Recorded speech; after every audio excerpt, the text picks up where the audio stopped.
Hello everyone, I am Angira Chatterjee and welcome back to the channel. I'm back again with part 2 of Buried Screams. This time we dive deeper into Naina's journey. So without wasting any time, let's begin. Next day morning, we all got onto the bus assigned to us. The anticipation of seeing the mountains and spending time away from the school felt like a freedom. But then, as I found my seat near the window, I saw her. That teacher, Chitra ma'am, the one everyone adored. She stepped onto the bus, her familiar frame moving with its usual slow rhythm. She was tall and chubby, with a slight limp in her left leg that made walking difficult for her.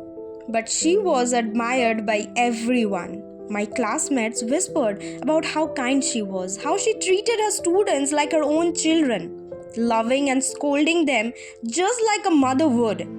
I stared out of the window, the bustling chaos of the station fading into the background as my mind was filled with a lot of questions. If she treats everyone like a mother, why can't she do the same to me? What did I do? What did I ever do to make her so cold towards me? If she loves everyone like her own children, why can't she do the same to me? I wondered. I didn't want to ruin the trip for myself. The bus was filled with the chatter and laughter of my classmates. But I stayed silent, lost in my own storm of emotions. As the bus rolled out of the station into the darkening evening, I was pulled out of the stormy thoughts by one person who always knew how to bring me back to the reality.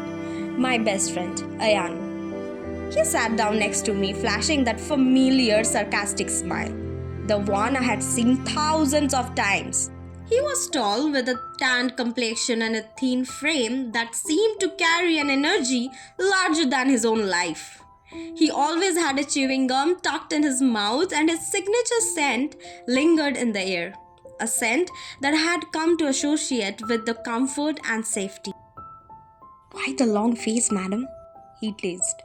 Raising one eyebrow is that signature look of his. A mixture of playful irritation and a sarcasm that never failed to make me smile. You know you are terrible at hiding things, right? He said, leaning back and crossing his arms. Spill it. What's eating you up? Is it him? I hesitated first, but then I realized I didn't need to filter my feelings with him. I knew who he was talking about though. It was my boyfriend, who barely cared, and Ayan had never liked him. It's her, I whispered. He glanced at her and then back at me, his expression softening just for a moment before his trademark sarcasm returned. Oh, come on. You are letting her ruin the trip before it even starts. Don't give her that power, Nana. He was right. Of course, he was always right. He was more than a friend. He was my shield, my protector. I knew without a doubt that this person was the only person who would never betray me. As the bus came to a halt, the chatter around me grew louder. But my thoughts were stuck in a loop. The cold air wrapped around me as we climbed down, making me shiver slightly. I should have packed warmer clothes, I muttered to myself, pulling my jacket tighter. Always unprepared, huh? Ayan teased, falling in step just beside me. I planned this trip in my head 100 of times, okay? I just didn't factor in the weather. Rolling my eyes, I kept walking.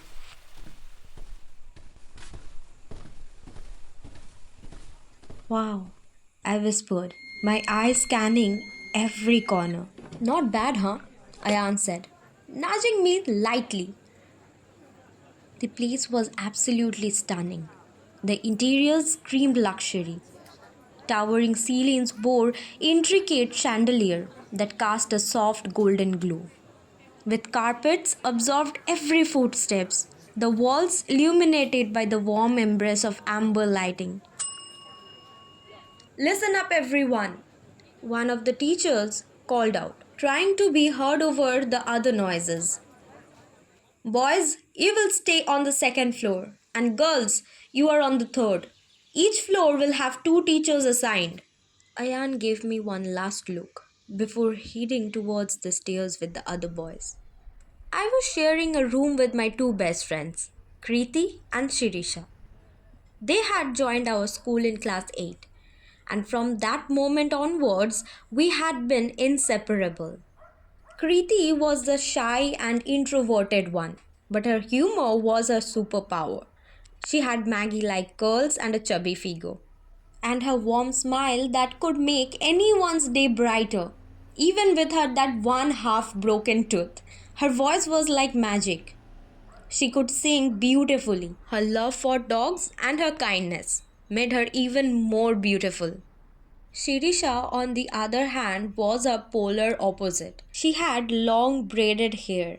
She was the group's fighter, always ready to stand up for us no matter whatever the situation is. Together, we formed the best trio, each one of us balancing the other, bringing something unique to our friendship. Our home for the next few days. And before I could say anything, both of them leaped onto the bed. Next to our room was the one assigned to the two teachers supervising our floor. Their presence was a gentle reminder to stay within limits. But for now, it didn't matter. We were in our own little world, soaking in the beauty of the room and the excitement of the days ahead. After settling in our room and freshening up, we were called downstairs to the hall for dinner. The room was buzzing with energy. Students talking, sharing jokes, teachers keeping a watchful eye. But I felt a small pang of emptiness. I missed my parents. It wasn't like I could just call them to hear their voices. Phones weren't allowed during the journey. One of the many rules set by the teachers to keep us focused on bonding and enjoying the trip. Instead, the teachers were responsible for keeping our parents updated. If we wanted to talk to them, we had to rely on teachers' phones, but they rarely allowed it. I stared at my empty plate. My appetite was long gone. I wish I could just call them, even for a minute. I said quietly. Shirisha, always the practical one, tried to reassure me. Don't worry, they know you are okay. The teachers would have updated them. That night, as I lay in the bed, staring at the ceiling, I clung to the thoughts of seeing them again very soon. Next day morning, we were scheduled to visit the monastery in Lavalolega. It is a very beautiful monastery surrounded by nature's tranquility. But I wasn't really feeling well. The ache from last night lingered. And skipping dinner wasn't really a very good decision of mine. By morning, I was running a slight fever, but I didn't want to ruin the plan for anyone. When I arrived at the breakfast hall, dragging my feet, Ayan spotted me immediately. His sharp eyes missed nothing. What's wrong with you? Did you even eat anything last night? His voice was sharp with concern. I tried to brush it off, mumbling, I'm fine, just a little tired. But he wasn't having it at all. You are impossible, you know that? How many times do I have to remind you to take care of yourselves? He scolded, his arm crossed and his trademark raised eyebrow in place. Oh, Ayan, she is not a child. She knows what she is doing. Shirisha quickly jumped in. She clearly doesn't. If you two are her friends, make sure she eats something.